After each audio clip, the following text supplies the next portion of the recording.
paradoxalement, on en parle toujours. Il y a une différence entre est-ce qu'on en parle et où est-ce qu'il existe. Mais le rêve américain, comme tout rêve en fait, comme toute illusion, n'existe pas, mais c'est un mythe fondateur aux États-Unis, on en parle tout le temps. La nuit dernière, il y a eu le discours de Mitt Romney d'acceptation de la nomination par son parti en tant que candidat républicain, et il n'a parlé que de cela, que du rêve américain, qu'il fallait réenchanter. On avait été déçus par Barack Obama, qui lui-même avait tenté de réactiver le rêve américain en disant aux Américains: je suis la preuve que le rêve américain n'est pas mort parce que vous allez m'élire. Et donc on ne cesse d'en parler. Donc la question, si la question c'est est-ce qu'on en parle, on en parle tout le temps et peut-être plus que jamais dans la crise, parce que dans la crise, les Américains ont toujours besoin de revenir à leurs fondements, de revenir à une Amérique rêvée, fantasmée, qui n'a jamais vraiment existé. L'Amérique où tout est possible, où un fils de charpentier, c'est le cas de Jésus, mais aussi de Mitt Romney, peut devenir candidat à la présidence des États-Unis.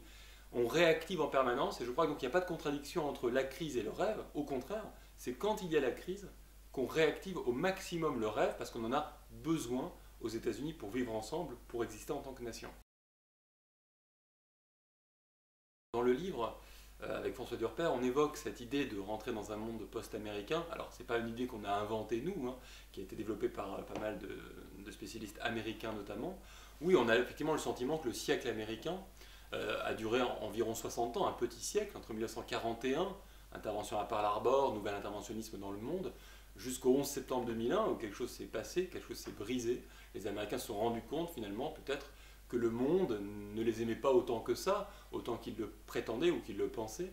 Donc l'idée, effectivement, avec notamment l'arrivée de nouveaux pays, la Chine, l'Inde, etc., pas des nouveaux, mais en tout cas des pays réémergents plutôt qu'émergents, tout cela, effectivement, dessine un monde multipolaire dans lequel l'Amérique n'aurait peut-être plus ce rôle de leader incontestable et incontesté, même si, encore une fois, si on revient à la notion de rêve et d'illusion, les Américains ont toujours l'illusion et la volonté et l'ambition d'apparaître comme une nation exceptionnelle, un phare du monde. La question étant, avec la crise actuelle, c'est bien d'avoir de l'ambition, mais ont-ils les moyens à la hauteur de leur ambition? C'est ça le véritable enjeu aujourd'hui.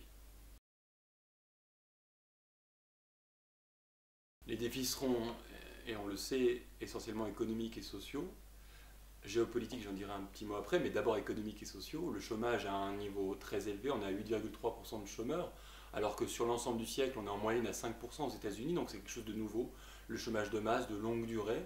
Il y aura d'autres enjeux comme réduire la pauvreté. Je rappelle quand même aux États-Unis, on est à plus de 13% de taux de pauvreté, donc il y a encore une pauvreté de masse aux États-Unis. Des millions d'Américains se nourrissent avec des food stamps, des tickets presque d'alimentation, donc c'est quand même très étonnant dans une puissance aussi riche. Donc il y a des enjeux économiques, il y a la question évidemment de la dette, avec, et là c'est un enjeu géopolitique, la question de la dépendance à l'égard de la Chine et d'autres pays asiatiques comme la Corée ou le Japon qui en fait sont les propriétaires d'une partie de la dette extérieure américaine. Et donc toute la question qui se pose, je crois, pour la nouvelle présidence, la présidence qui va venir, sera celle de l'indépendance ou pas à rechercher. Je crois que c'est inenvisageable aujourd'hui, même si Mitt Romney a tenté d'évoquer hier soir l'idée de l'indépendance américaine.